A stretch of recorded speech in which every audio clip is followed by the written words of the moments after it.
Jocelyn Golita, né à Cayenne, en Guyane, arrivé en France à l'âge de 3-4 ans. J'ai fait toutes mes études et tout mon parcours scolaire ici, au sein d'une famille formidable.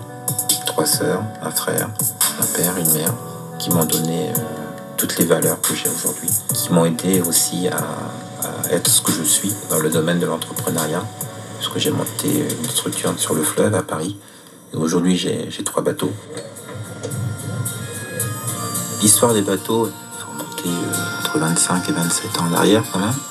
Elle est partie d'un événement banal où j'ai décidé avec un ami, qui était mon premier associé, donc de monter une structure commerciale qui nous permettait de fabriquer des ailes d'ULM. Parce que moi je viens du milieu de l'aéronautique, je suis technicien en microtechnique sur la régulation des instruments d'avion et instruments de bord. Et lui était chef de base nautique. On s'est dit, on va allier nos compétences, on est jeunes, nous sommes entrepreneurs, on a envie de monter une boîte. Et on s'est lancé dans ce secteur. Mais nous n'avions pas d'espace pour fabriquer ces fameuses ailes. On a trouvé une vieille péniche complètement délabrée, on s'est dit, allez, on se la rachète et on va s'en faire un espace, un atelier pour fabriquer nos fameuses ailes du LM. Nous avons commencé. Et au bout de quelques semaines, voire peut-être quelques mois, on a eu un client passant qui passait le long des quais. Il a dit, écoutez, j'ai une petite fête à faire avec des amis, est-ce que vous pouvez me mettre votre lieu à disposition pour un petit groupe?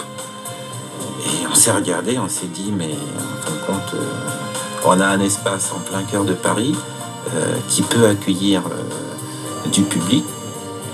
Et on a pris un virage à angle droit. Du coup, nos ailes du LM, on les a mises de côté et on s'est dit, on va aménager ce bateau pour pouvoir en faire un lieu pour accueillir du public. Dans les années 88-90, mon associé, malheureusement, ça s'est pas bien passé par la suite. Donc ça m'a obligé à repartir en solo.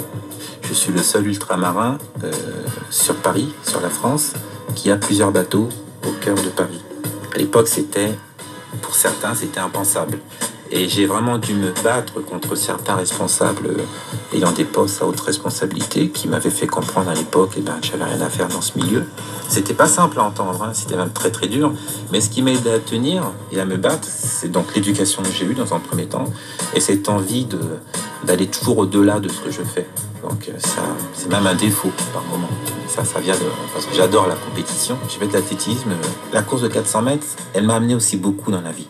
Pourquoi? Parce que c'est une course qui est très très dure mentalement et psychologiquement. Sur les derniers mètres, les derniers 50-60 mètres, c'est le mental. Et ce mental, il te dit, il faut que j'arrive au bout, que je passe cette ligne d'arrivée. Le but, c'est d'arriver au bout. Et malheureusement ou heureusement pour moi, ça a déteint dans ma vie.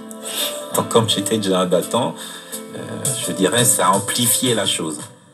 Jocelyn Golita est un enfant du Bumidum.